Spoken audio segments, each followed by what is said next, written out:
Bom, é difícil a gente exagerar a importância prática de fenômenos de ruptura, né? Desde situações que envolvem construções, projetos de aviões, de navios, fenômenos de terremotos em escala geológica.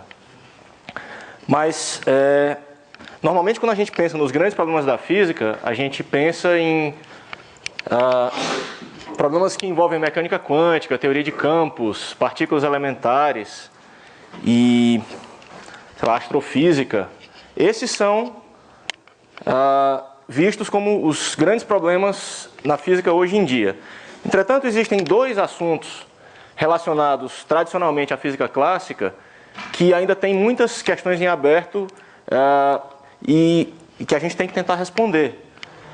E são exatamente a turbulência de um lado e o problema das rupturas de outro. E a razão pela qual não se entende direito essas coisas até hoje é muito singela. Elas são ambas, tanto a turbulência como a ruptura, são problemas extremamente complicados, que envolvem interações entre várias escalas diferentes de energia, de comprimento. E é muito difícil trabalhar esses assuntos fazendo o que normalmente se faz em física, que é tentar identificar processos que são importantes em escalas separadas de energia e tratar cada um deles através de teorias efetivas. Mas, então, no resumo do convite que está nos cartazes, eu fiz 3 perguntas, né? Por que é que um copo de vidro que cai no chão se parte em vários pedaços e um prato de alumínio que você derruba, no máximo se deforma? E o que é que define a força máxima que um cabo pode sustentar e qual é a relação entre a natureza microscópica das interações do material de que é feito esse cabo e essa força máxima de ruptura? E eu espero tentar oferecer uma resposta minimamente satisfatória para vocês a respeito dessas perguntas no final desse colóquio.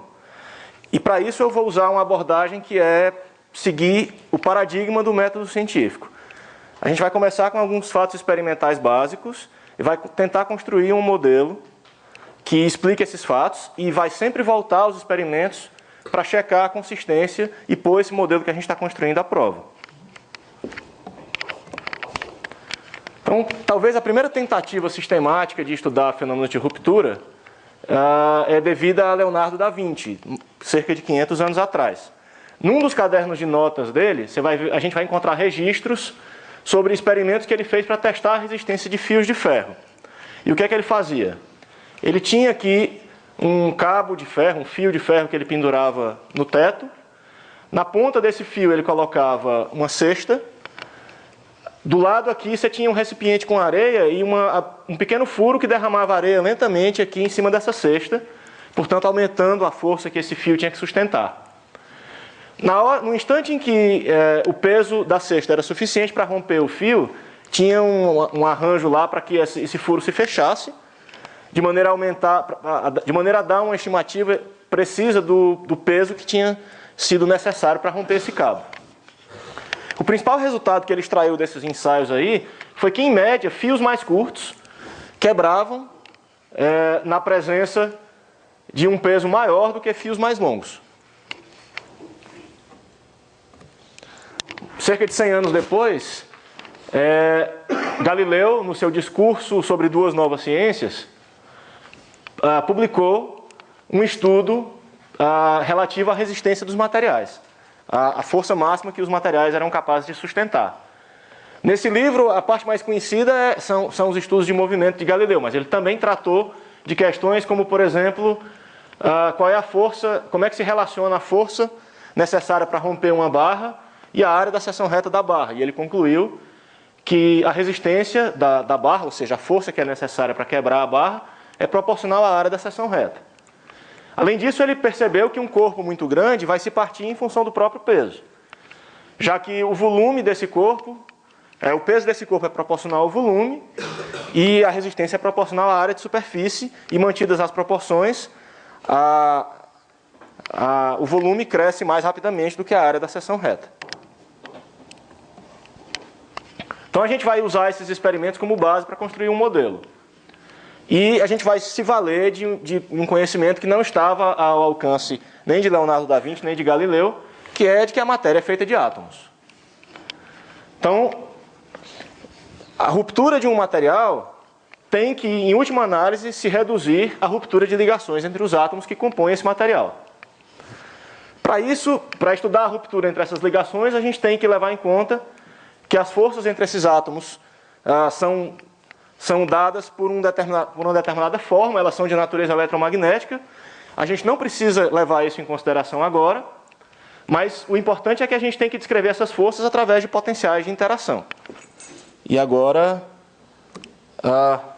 bom, esses potenciais de interação, eles têm, por exemplo, entre átomos de um gás ideal, para simplificar, eles têm essa forma aqui, né? A gente vê nos cursos de física introdutória que, dado um potencial, você é capaz de saber a força que está atuando entre dois átomos. Aqui, nesse eixo, a gente tem a distância entre os átomos, um dos átomos está fixo e a gente move o outro átomo. Nessa situação aqui, essa bolinha está na posição de equilíbrio, na distância em que os átomos gostam de ficar um do outro. Para que se a gente afastar esses átomos da posição de equilíbrio, a gente vai ver que vão surgir forças restauradoras entre esses átomos que vão tender a trazê-los de volta para a posição de equilíbrio. Eles vão ficar oscilando em torno da posição de equilíbrio. Para romper a ligação entre esses átomos, a gente precisa dar para eles uma energia que seja pelo menos igual à profundidade desse poço de potencial aqui em que eles se localizam. Ou seja, a gente precisa fazer com que a distância entre os átomos aumente para infinito ou se torne muito grande, de maneira que a energia relativa entre essa situação e a situação de equilíbrio seja pelo menos igual a essa profundidade do poço aqui. Bom, essa nova situação seria uma situação de equilíbrio. E a gente pode usar isso para tentar responder uma pergunta muito simples de formular, né? Qual é a altura máxima de uma montanha na superfície da Terra, ou seja, sob a ação da gravidade? Bom, a gente sabe que para romper a ligação entre dois átomos, a gente tem que oferecer uma energia igual à profundidade daquele poço de potencial. Então, para romper as ligações entre os átomos que compõem essa montanha, que a gente vai representar, a montanha vai representar por um cilindro, a gente tem que romper um número de ligações que é proporcional à área da seção reta nesse cilindro. Então, se a gente levar em conta que a energia associada àquele poço de potencial por unidade de área vai ser igual a G, a energia que é necessária para criar essa área A, quebrando todas as ligações, vai ser igual a G vezes A. Mas de onde é que pode vir essa energia que a gente tem que usar para romper essas ligações? Ela tem que vir da energia potencial, por exemplo, da energia potencial gravitacional da rocha. Na situação em que essa rocha cilíndrica está intacta, a energia potencial gravitacional é essencialmente dada pelo peso do cilindro, multiplicado pela altura do centro de massa do cilindro. Se a gente rompe esse cilindro em dois, a gente diminui essa energia potencial, porque o peso de cada pedaço desse aqui é a metade do pedaço original, do cilindro original, e a altura também é a metade. Então a gente ganha uma energia potencial gravitacional fazendo isso, que é igual à metade da energia potencial do cilindro original. Se essa energia que a gente ganhou for igual à energia necessária para criar a superfície de rocha, a gente tem um processo que é energeticamente favorável. Se a gente impõe a igualdade entre essas duas energias, a gente extrai uma altura crítica acima da qual se torna energeticamente favorável romper o cilindro, ou seja, a montanha vai ruir frente ao próprio peso nessa estimativa.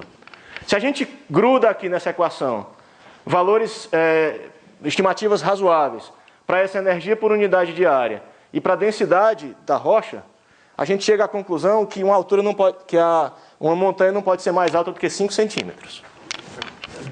O que, obviamente, está errado, né? Então, onde é que está o erro desse cálculo? Não está no cálculo em si, está no raciocínio por trás. Está na ideia de que a gente pode usar conceitos de equilíbrio para lidar com essa situação. Pelo menos de uma maneira tão imediata assim, né? Então, onde foi que a gente errou? A gente errou no fato de que existem, de certa maneira, grandes barreiras de potencial a vencer nesse caso. Essencialmente, o que é que a gente precisa? À medida que a gente vai caminhando aqui, se afastando dessa curva de potencial, que é a mesma que eu mostrei lá antes, a força, no início, a força que a gente tem que vencer no início é muito pequena, mas depois vai aumentando.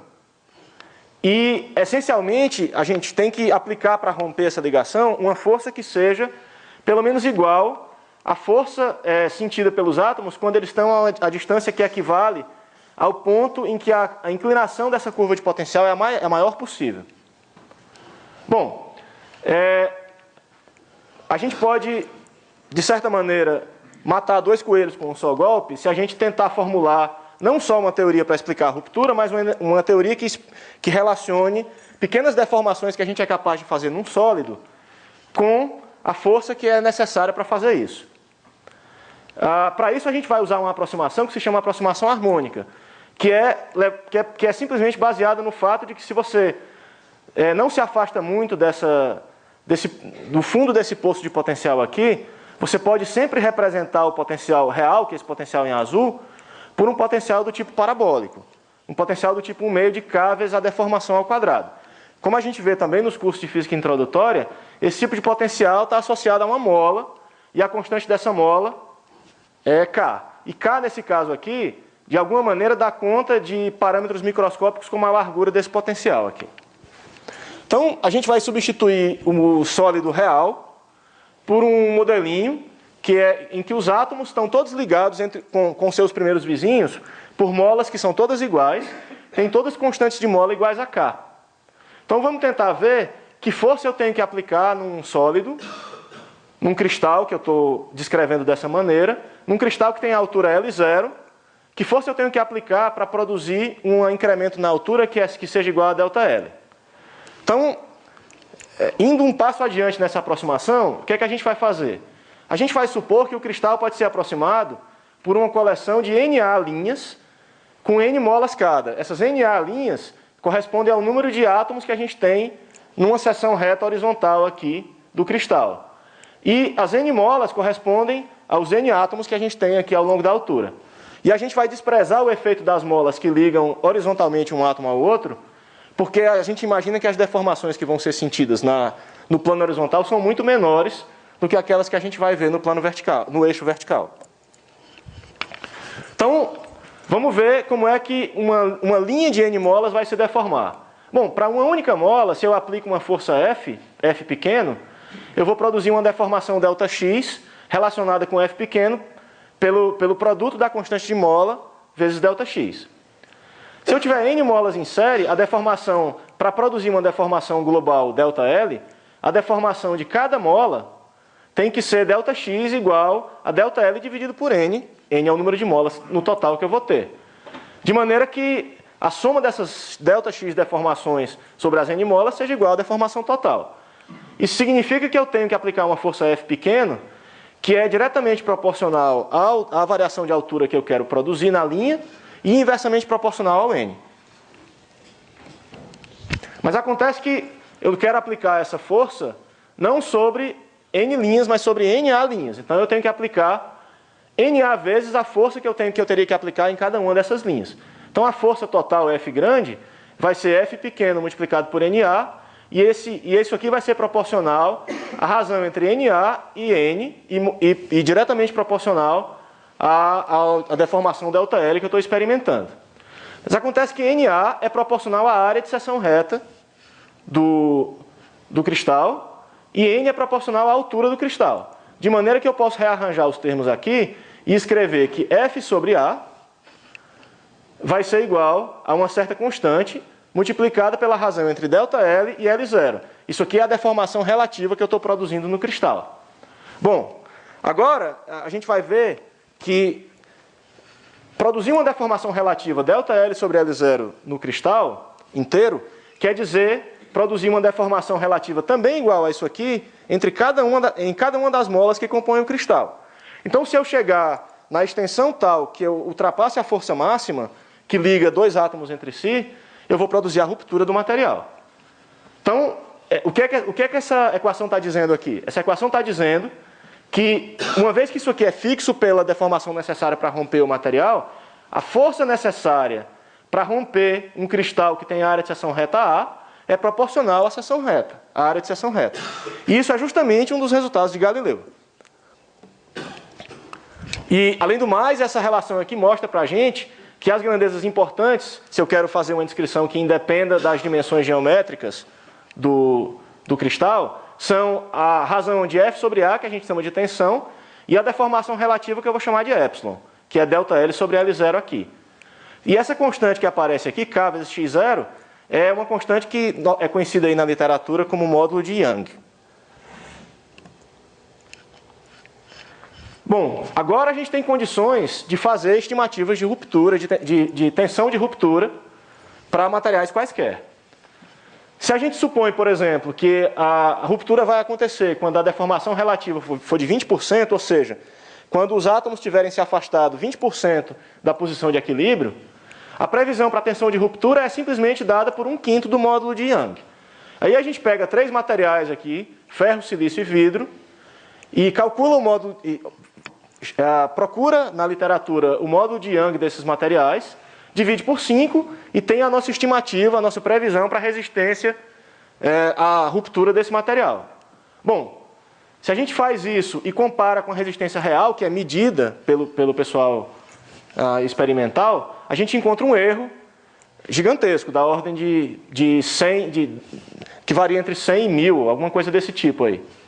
Bom, isso obviamente significa que a teoria está errada de novo, apesar de explicar o resultado de Galileu.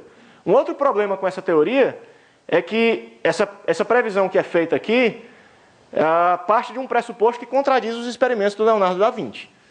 Os experimentos do Leonardo da Vinci diziam que um cabo mais longo vai se romper com uma força mais fraca, uma força menor. E enquanto a nossa previsão diz que a força é sempre a mesma. A propósito, digamos assim, a atração que modelos desse tipo despertam é tão forte que até os anos 40 do século XX, havia gente que dizia que os experimentos do Leonardo da Vinci estavam errados e que, na verdade, ele tinha cometido um erro na transcrição dos resultados, e quando ele escreveu mais comprido, na verdade, ele queria dizer mais estreito. Tá? Mas, na verdade, o problema todo é que esse tratamento aqui ignora completamente o fato de que os cristais reais não são perfeitos. Não são aquela coisa arrumadinha, regular, que estava na figura que eu desenhei agora há pouco. Tem defeitos de várias naturezas. Tem impurezas presentes lá dentro, tem defeitos cristalinos, porque os cristais reais normalmente não são peças únicas, eles são compostos de domínios cristalinos com orientações diferentes, e na emenda desses domínios vão aparecer defeitos. Tem um sem número de coisas que podem acontecer lá dentro. E não dá, o que isso aqui nos diz, é que não dá para formular, para confiar numa previsão de um modelo desse tipo, sem levar em conta a presença dos defeitos. Ocorre que, se você conseguir produzir amostras num ambiente absolutamente controlado, livre de defeitos, até que essas previsões aqui são reproduzidas. Mas isso tem que acontecer sob condições muito específicas, e o mundo real não é assim. No mundo real, a gente tem que levar em conta a existência dos defeitos. Então vamos agora, de novo, trazer à baila mais um ingrediente experimental que são diagramas de como é que se relacionam a tensão e a deformação num sólido real mesmo. Bom, genericamente falando, você tem 2 tipos de sólidos. Você tem os sólidos que são chamados de frágeis, representados aqui na curva vermelha, e tem sólidos chamados de dúteis. Tem materiais frágeis e materiais dúteis. Esses materiais frágeis ou quebradiços, eles se comportam segundo aquele modelinho, ou seja, a tensão cresce linearmente com a deformação, até um determinado ponto, até uma determinada deformação em que o sólido se rompe, mas essa deformação aqui é muito menor do que aquele nosso modelinho prevê. Por outro lado, os materiais dúteis, eles se comportam daquela maneira linear, até um determinado ponto, que se chama ponto de escoamento, e para deformações maiores do que isso, eles, na verdade, quase que fluem. Você é capaz de produzir deformações muito grandes com variações muito pequenas na tensão que você está aplicando. E é claro que esses dois tipos de comportamentos muito diferentes devem significar que os mecanismos responsáveis pela ruptura nesse tipo de material e nesse tipo de material são muito diferentes entre si. Então vamos ver quais são esses mecanismos básicos de ruptura dos dois tipos de materiais. Para os materiais frágeis, o mecanismo básico de ruptura são trincas móveis. Se você pega um material que seja frágil e você aplica uma tensão externa e existe uma trinca em cima desse material, você vai perceber que nas imediações da ponta da trinca as tensões vão ser grandemente amplificadas. Eu vou ser capaz de produzir ao longo dessa linha aqui definida pela trinca tensões que são muito superiores à tensão que eu estou aplicando no exterior do corpo. Ao mesmo tempo, as tensões nas bordas da trinca vão ser relaxadas. E dá para modificar aquele modelinho das molas de modo a calcular como é que essa tensão deve variar ao longo dessa linha. É possível fazer isso tomando um limite em que as molas se tornam cada vez mais próximas umas das outras, que é o que a gente chama de limite contínuo. Nesse limite, a gente consegue escrever equações que são análogas à segunda lei de Newton, e a gente consegue resolver essas equações e mostrar que para uma trinca que tem a forma elíptica aqui, a tensão nas imediações da ponta da trinca é proporcional à tensão externa que você está aplicando e é proporcional à raiz quadrada da razão entre o comprimento da trinca aqui, e o raio de curvatura da trinca. Como essa dependência aqui é com o inverso do raio de curvatura da trinca, quer dizer que trincas pontiagudas, que têm um raio de curvatura pequeno, vão apresentar tensões na ponta da trinca que são muito maiores mesmo, do que as tensões externas. E quanto maiores as tensões aqui nessa região, mais fácil é de romper as ligações entre os átomos. Então isso, de alguma maneira, já nos diz que, com o mecanismo de amplificação de tensões, eu espero ser capaz de fazer uma trinca se propagar até o final, até atravessar o corpo inteiro, com tensões externas muito mais fracas do que a gente tinha previsto por aquele modelinho simples. Para quantificar isso, a gente pode novamente invocar argumentos de energia. Bom, aqui eu tenho uma chapa muito comprida nessa direção aqui, com uma certa altura L, que contém uma trinca fina, uma trinca pontiaguda, de comprimento A. Se eu, de repente, aumentar a deformação da altura aqui da altura da chapa, essa trinca vai querer crescer um pequeno comprimento dA aqui. E eu posso comparar a energia necessária para aumentar essa trinca, para aumentar a trinca de um comprimento dA, com a energia liberada pelo alívio das tensões na borda da trinca aqui. Bom, a energia necessária para fazer a trinca crescer é a energia necessária para criar nova superfície desse material aqui. Entra aquele parâmetro G, no cálculo dessa energia, que a gente tinha definido lá atrás, como a energia por unidade de área, vezes a área que a gente está aumentando quando a trinca cresce com uma certa quantidade de dA. Por outro lado, a energia elástica que estava armazenada aqui vai ser aliviada. A energia elástica que estava armazenada em todo esse volume, definido pela espessura dA. E a gente pode estimar essa energia simplesmente falando que isso aqui é uma densidade de energia multiplicado pelo volume no qual você está liberando as tensões. Essa densidade de energia aqui é muito parecida com aquele termo 1/2 de kx², que é a energia potencial elástica associada a uma mola. Se essa energia aqui for maior do que a energia gasta para aumentar a trinca vai crescer espontaneamente. Bom, essa condição de que essa energia seja maior do que essa, se traduz numa condição para essa deformação que a gente está produzindo, ΔL sobre L. E, por outro lado, nas imediações aqui da ponta da trinca, essa deformação se relaciona com a tensão na ponta da trinca. A tensão na ponta da trinca está relacionada com o tamanho da trinca. De maneira que quanto maior o tamanho da trinca, maior essa tensão aqui na ponta. De maneira que essa condição leva à conclusão de que, além de um determinado tamanho de trinca, eu posso aplicar uma tensão pequena que ela vai crescer espontaneamente. Então o que é que acontece? O fato de que trincas maiores requerem tensões mais baixas para crescer, leva à recuperação dos resultados de Da Vinci, dá uma explicação para esses resultados. O que acontece é que todos os materiais reais, por conta da presença de defeitos variados, exibem trincas microscópicas. E essas trincas têm tamanhos diferentes. Mas a resistência à ruptura é definida pelo tamanho da maior trinca que estiver presente. Porque quanto maior a trinca que estiver presente, maior a amplificação de tensões. Então, quanto maior o comprimento de um fio, maior vai ser o tamanho esperado da maior trinca que está lá dentro. Isso aqui é como a estatística de recordes. Quanto mais tempo passa, menor vai ser o tempo em que algum cara correu 100 metros rasos. Então, quanto maior o fio, maior é a possibilidade de ter uma trinca de tamanho maior, portanto, maior é o tamanho esperado da maior trinca, e aí fios mais longos vão ter uma resistência menor.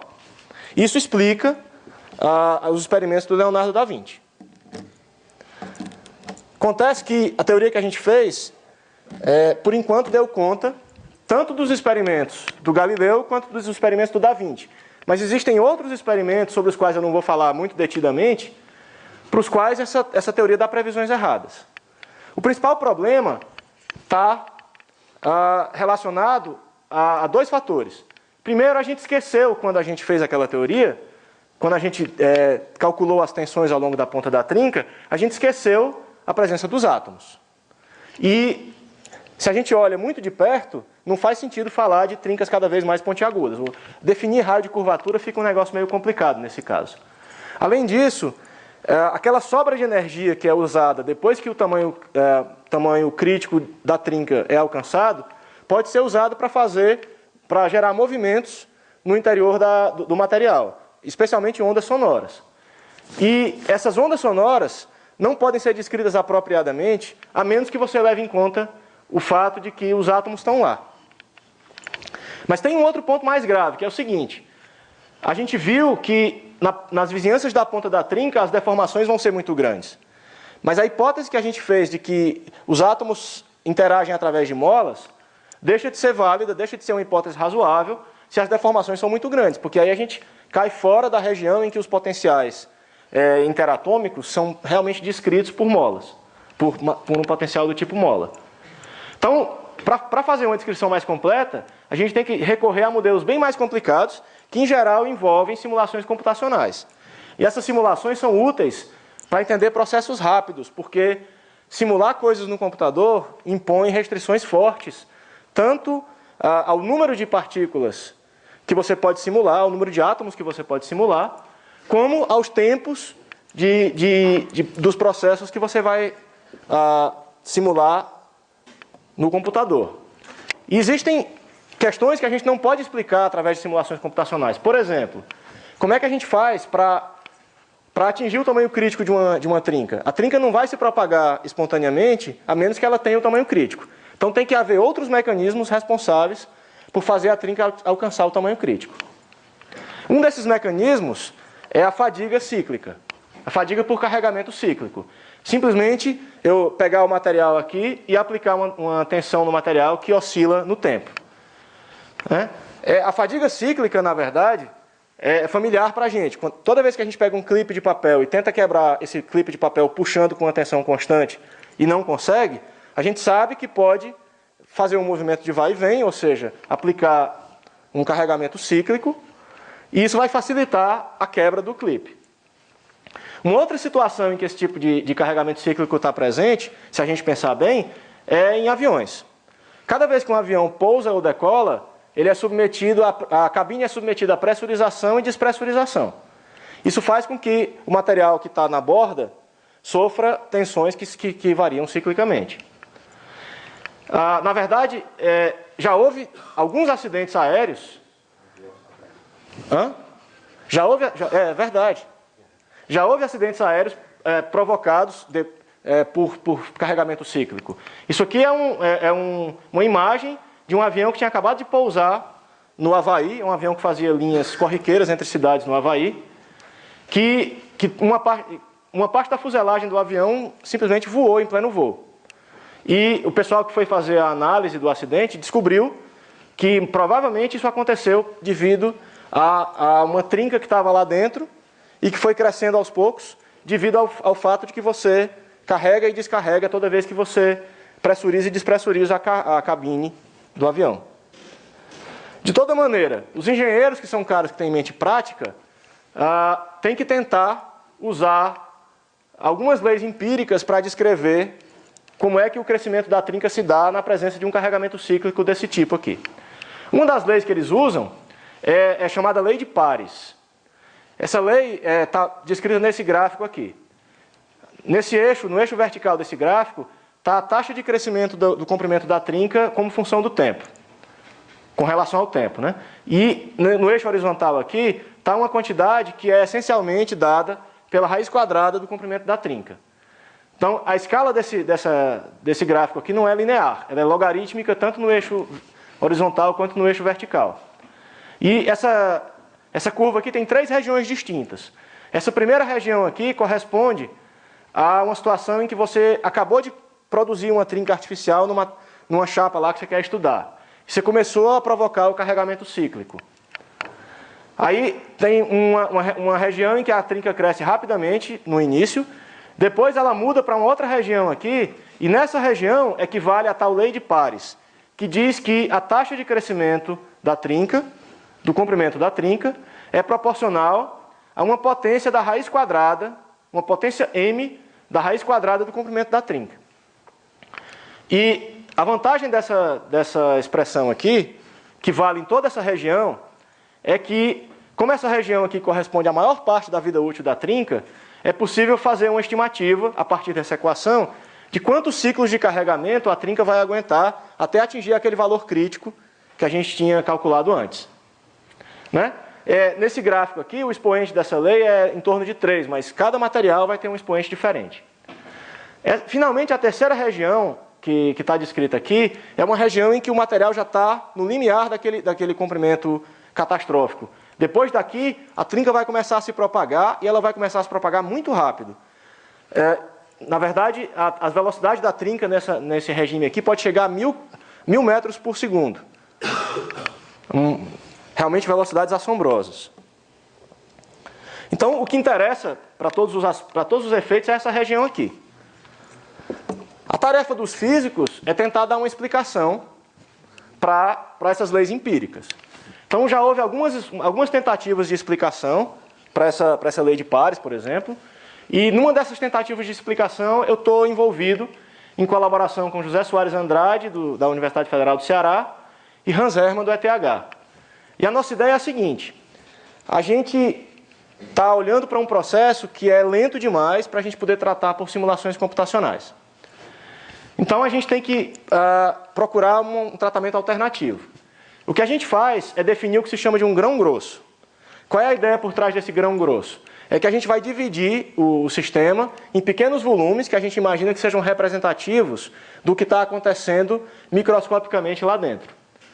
E tem um monte de processos atomísticos que estão dando origem ao enfraquecimento de cada um daqueles volumes à medida em que o carregamento cíclico é efetuado. O que a gente faz é postular uma função de dano que dá conta desse enfraquecimento. Tá? Esse dano vai representar esses processos atomísticos que a gente não sabe descrever. E a gente postula, então, que dentro de cada grão, o acúmulo desse dano é proporcional à tensão local naquele grão, elevada a uma certa potência gama.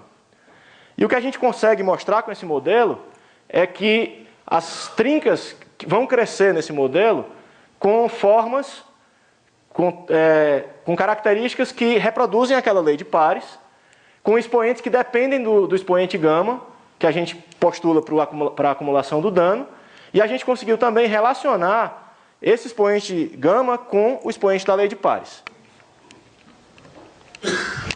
Bom, mas trincas estão presentes tanto em materiais frágeis quanto em materiais dúteis. Por que é que só nos materiais frágeis é que eles provocam a ruptura catastrófica? Bom, o que acontece é que quando eu aplico uma força distante sobre um corpo que contém uma trinca, nos materiais frágeis, as ligações na ponta da trinca vão se rompendo alternadamente ao longo de direções que estão relacionadas com as direções ao longo das quais as ligações químicas, as ligações entre os átomos são mais fracas. Então elas vão se rompendo alternadamente a trinca se mantém sempre pontiaguda e vai se propagando. No material dútil, por outro lado, ao invés dessa ruptura alternada, pode acontecer de um átomo que estava aqui em cima pular para o interior da fenda. Quando esse átomo pula para o interior da fenda, o efeito prático é que o raio de curvatura da trinca aumentou. Quando o raio de curvatura da trinca aumentou, a amplificação de tensões na ponta da trinca diminui. Isso pode ser, inclusive, suficiente para fazer parar a trinca. Bom, mas, de qualquer maneira, isso aqui não nos oferece uma resposta para aquela pergunta que a gente fez lá no começo. Por que é que o vidro, que é um material frágil, se quebra espontaneamente, rapidamente, e um material dútil faz isso aqui, simplesmente se deforma, como a gente vai ver daqui a pouco. Eu só troquei a pergunta, né? Por que alguns materiais são frágeis, por que alguns materiais são dúteis? Isso que eu vou tentar explicar daqui a pouco. Olha, na hora em que esse átomo que estava aqui pula para o interior da fenda, ele deixa atrás de si um vazio. Esse vazio vai ser ocupado por um átomo que estava logo aqui. E assim por diante, de maneira que esse vazio se propaga para longe da fenda, ele vai se afastando da fenda. Esse vazio, na verdade, ele não é um vazio de um único átomo, ele é uma linha, porque a fenda tem uma certa profundidade nessa direção aqui. Então, essa linha de vazios tem um nome, e o nome é discordância, é um tipo de defeito que se encontra em materiais dúteis. As discordâncias podem surgir em outros contextos, por exemplo. Se você tiver aqui duas regiões cristalinas com orientações diferentes, dois domínios cristalinos com orientações diferentes, na borda desses domínios podem aparecer esses vazios aqui, que estão representados por esse símbolo de perpendicular. Aqui está uma representação tridimensional de uma discordância. Está aqui o vazio, né? A linha de vazios se propagando, entrando aqui na tela. E essas discordâncias, uma vez que elas são criadas, elas podem se mover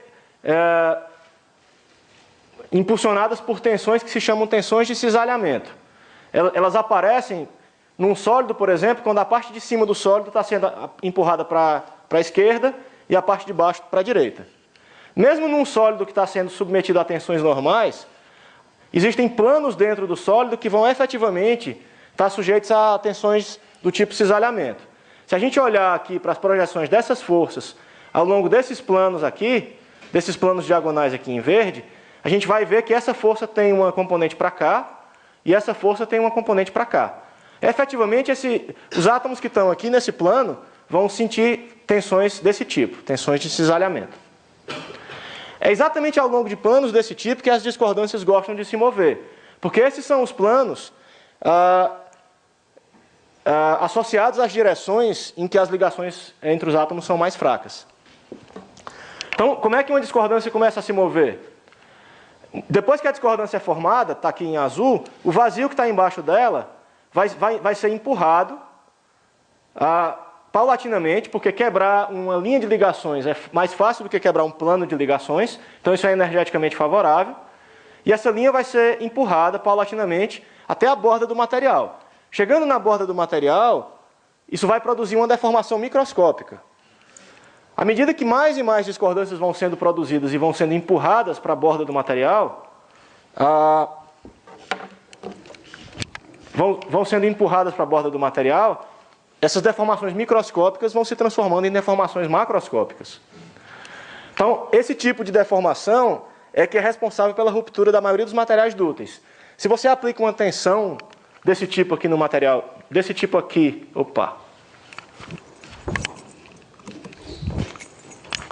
se você aplica uma tensão normal no material dútil, as deformações no meio do material vão se acumulando, o material vai se afilando no meio e vai ficando tão fino que daqui a pouco ele se rompe. Tá? Essas discordâncias que aparecem, elas, como a gente viu, elas alteram a configuração dos átomos em torno delas. Alterar a configuração dos átomos quer dizer alterar a configuração das tensões ali. E a tensão local está associada à energia local, como a gente viu algumas transparências atrás. Se eu tiver duas discordâncias que estão a certa distância entre si, A alteração que elas vão produzir nas tensões e, portanto, na densidade de energia local, tem a ver, depende da distância entre elas. E uma energia que depende da distância dá origem a uma força. Isso significa que, se eu tiver uma população de discordâncias num meio, essas discordâncias vão interagir entre si, vão trocar forças entre si. Isso aqui é um gráfico de uma simulação feita com discordâncias que se propagam num plano, elas se propagam ao longo de linhas, para justamente reproduzir o fato de que as discordâncias no material tridimensional preferem se propagar ao longo de planos. Cada pontinho preto ou rosa que está marcado aqui representa uma discordância. E os tons de azul que estão aqui representam as tensões em volta das discordâncias. Quanto mais escura tiver a curva aqui, maior é a tensão. Existem certas configurações aqui que a gente vê, em que as configurações querem se arranjar linearmente. Essas configurações aqui, elas são localmente estáveis. As forças em cada uma das discordâncias aqui são pequenas. Isso significa que elas estão mais ou menos em equilíbrio, mas é um equilíbrio instável. Se eu produzir alguma flutuação pela variação de uma tensão externa ou pelo movimento de alguma discordância que fique em outro ponto aqui, essas discordâncias vão começar a se mover e elas vão liberar uma grande quantidade de energia elástica. Essa energia elástica tem que se propagar no interior do material na forma, por exemplo, de ondas sonoras. Essas ondas sonoras vão se propagar pelo material até chegar na superfície. Chegando na superfície, a gente pode ouvir essas ondas sonoras, ou seja, a gente pode ouvir as discordâncias se movendo aqui dentro. Essas simulações foram feitas por um grupo da Espanha, da Itália e acho que dos Estados Unidos também, que também realizou alguns experimentos com aplicação de deformação em peças de gelo. Está transparente aqui, está meio complicado de ver, mas isso aqui é uma peça de gelo submetida à tensão. E eles observaram que as discordâncias que se movem aqui produzem sons que são capturados aqui por sensores piezoelétricos, que são sensores que são capazes de converter ondas sonoras que chegam até eles, portanto som, vibrações mecânicas em correntes. Então essas correntes são passadas para um computador e o computador registra essas correntes e a gente pode analisar a energia contida em cada um desses pulsos associados a movimentos de discordâncias. Esses pulsos vão ter energias variadas, porque cada movimento, cada situação, cada evento de movimento de discordâncias envolve um número de discordâncias arbitrário. Quanto maior o número de discordâncias que estiver se movendo, maior a energia que vai estar contida na onda sonora que vai chegar aqui no sensor. E, além disso, essas energias variam largamente, porque o movimento de algumas discordâncias pode alterar o campo de tensões numa região um pouco mais distante, que tem outras discordâncias em equilíbrio, e perturbar esse equilíbrio, fazendo com que essas outras discordâncias também se movam. Então, isso gera um processo de avalanche que faz com que as energias sejam bastante variáveis. O que esses caras fizeram foi fazer um gráfico da frequência de avalanches com energia E como função dessa energia, em escala log-log. E eles observaram que essa estatística, que essa frequência de avalanches com energia variável, segue uma lei de potência. Ou seja, não existe uma escala de energia característica associada ao movimento dessas discordâncias. A ausência dessa escala de energia característica é a assinatura de um tipo de fenômeno chamado criticalidade auto-organizada, que se observa, por exemplo, em terremotos também, ou em propagação de trincas. A criticalidade auto-organizada, que se caracteriza, como eu disse há pouco, pela ausência de uma escala de comprimento, também tem muito a ver com as transições de fase, sobre as quais eu imagino que o professor Salinas tenha falado no convite à física no semestre passado, né? Então, a gente já viu que materiais frágeis se rompem pela propagação de trincas móveis e que materiais dúteis se rompem pela propagação de discordâncias que vão gerar deformações macroscópicas. Então, a pergunta continua. A gente mudou agora de por que que vidro se quebra desse jeito e alumínio se quebra do outro jeito, para por que que vidro é frágil e por que que alumínio é dútil. Bom, tem simulações que foram feitas recentemente, baseadas num fenômeno que é conhecido e que oferecem uma pista a respeito dos mecanismos que estão envolvidos nessa diferenciação. Esse fenômeno que está motivando essas simulações é a transição frágil-dútil. É sabido que materiais que em baixas temperaturas são frágeis se tornam dúteis quando a temperatura é elevada, quando eles são submetidos a temperaturas mais altas. Então, o que esses caras fizeram, isso é um grupo da Noruega e dos Estados Unidos, o que eles fizeram foi fazer simulações de átomos que interagem entre si, de um sistema que é constituído, tem uma certa espessura aqui, tem uma certa profundidade, se coloca uma trinca, eles usam potenciais escolhidos adequadamente, potenciais reais, não aqueles potenciais de mola que a gente falou mais cedo, e veem qual é o efeito da temperatura do ponto de vista do que acontece na ponta da trinca. Eles começam produzindo uma trinca aqui na simulação e veem como é que essa trinca evolui. Se a temperatura for baixa, que é o que está mostrado aqui, nessas linhas de cima, a trinca se mantém se propagando o tempo todo. Ela mantém a propagação o tempo todo por aquele mecanismo que a gente tinha discutido. As ligações entre os átomos aqui na ponta da trinca vão se partindo alternadamente e a trinca avança. Os materiais dúteis, por outro lado, quando você tem temperaturas mais altas e o material se comporta de forma dútil, nas vizinhanças da ponta da trinca, ao invés das ligações se quebrarem alternadamente desse jeito, se forma uma zona desordenada. A estrutura cristalina que está preservada aqui longe da trinca é perdida nessa região aqui na imediação da ponta da trinca. E acontece aquela coisa de um átomo que estava aqui fora da trinca pular para o interior da trinca. A trinca se torna mais rombuda, ou seja, a trinca se torna cega ao invés de pontiaguda, e a propagação da trinca para. O pulo do átomo aqui para dentro gera uma discordância que se propaga aqui ao longo dessa linha vermelha. Então, essencialmente, temperaturas baixas deixam o material frágil, temperaturas altas deixam o material dútil. Mas o que é que a temperatura tem a ver com isso? Para entender o que é que a temperatura tem a ver com isso, a gente faz uso de um resultado fundamental da física estatística, que diz o seguinte: se eu tenho um processo que custa uma energia E para ser realizado, uma energia positiva, a probabilidade de que esse processo aconteça num meio que está submetido a uma temperatura T é dada dessa maneira aqui, é proporcional à exponencial de menos a razão entre o custo energético desse processo e a temperatura. Se a gente traçar um gráfico dessa probabilidade como função da razão entre a temperatura e a energia, e o custo energético do processo, a gente vai ver que para temperaturas muito baixas, a probabilidade do processo acontecer é muito pequena. Quando a temperatura, ou de outra maneira, o produto da constante de Boltzmann vezes a temperatura se torna da ordem do custo energético do processo, a probabilidade de que o processo aconteça aumenta muito. Em outras palavras, se eu tenho um processo como o pulo de um átomo,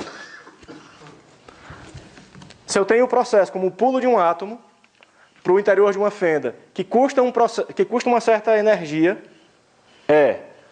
esse processo vai ser ativado pela temperatura. A probabilidade dele acontecer em temperaturas baixas é muito pequena, mas quando a temperatura ultrapassa uma escala de energia dada pela razão, uma escala de temperatura dada pelo custo energético dividido pela constante de Boltzmann, esse processo se torna muito possível de acontecer. E é aparentemente o que os caras estão vendo lá. Então, a gente pode inverter esse raciocínio aqui e parar de pensar em termos de um custo energético constante para passar a pensar em termos de uma temperatura constante. Por exemplo, a temperatura ambiente. Materiais frágeis são materiais que têm aquele processo de o átomo pular para dentro da fenda, da trinca, numa escala de energia muito maior do que aquela temperatura é capaz de suportar. Por outro lado, materiais dúteis têm esse pulo facilitado porque a energia é mais baixa. E essa energia, na verdade, tem a ver com a intensidade com que os átomos estão ligados nesse material. Então, se a gente... Esse resultado, de alguma maneira, é contraintuitivo, porque você pode, por exemplo, perguntar para um físico qual é a sugestão que ele imagina para um material que seja interessante para construir uma parede. Ele vai pensar, bom, materiais que têm átomos ligados fortemente devem resistir mais à ruptura. E aí você vai olhar numa tabela um material que tem uma grande resistência à ruptura desse ponto de vista, que tem uma energia de interação microscópica muito alta e ao mesmo tempo é barato, é o vidro, que é um material que ninguém imagina construir um edifício, que ninguém imagina usar para construir um edifício. Então, nesse sentido, é que eu estou dizendo que o resultado é contraintuitivo. Quanto mais forte, o que isso aqui está dizendo para a gente é que quanto mais forte for a ligação microscópica entre os átomos, mais difícil vai ser aquele pulo dos átomos para o interior da fenda e mais difícil vai ser parar a propagação da trinca. Então, é claro que o que eu falei para vocês aqui está longe de ser uma resposta satisfatória, completa, para qual é a diferença entre materiais frágeis e materiais dúteis, ou por que o vidro quebra desse jeito, por que o vidro quebra em muitos pedaços e o alumínio se deforma. Mas, de qualquer maneira, acho que dá alguma pista na direção correta. Tem muitas coisas ainda a fazer para levar em conta todos os tipos de defeitos que podem aparecer no material cristalino. A gente falou de discordâncias e trincas, mas tem muitos outros tipos de defeitos que são importantes. E a interação de todos esses tipos de defeitos entre si ainda é um problema a se resolver. Mesmo assim, é possível tentar fazer uma descrição efetiva, representando todos esses defeitos aqui por algum elemento de desordem. E isso ainda precisa ser feito, conectando esses efeitos de desordem aqui com dano mesoscópico, por exemplo, em processos atomísticos em fenômenos de fadiga. Outras perguntas relevantes são coisas de que a gente não falou ainda, de que eu não falei muito, mas depois que a trinca começa a se propagar com velocidade altíssima, na verdade não se compreendem muito bem os processos que acontecem nesse caso. É claro que do ponto de vista prático é muito pouco importante saber o que está acontecendo ali, porque depois que a trinca começa a se propagar a 1000 metros por segundo, faz pouca diferença. Mas do ponto de vista, pelo menos intelectual, é interessante tentar entender o que está acontecendo ali. E agora, do ponto de vista prático, aquelas avalanches de discordâncias ou de crescimento de trincas que também existem, será que elas dão alguma pista sobre a iminência da ruptura catastrófica? Se a natureza daquelas frequências de energia de eventos mudar de alguma maneira próximo da ruptura catastrófica, isso teria aplicações práticas muito importantes. Então é basicamente isso que eu tinha para falar para vocês, e eu espero ter dado uma visão panorâmica, embora ingênua, do que acontece nos fenômenos de ruptura, de maneira geral. Obrigado pela paciência.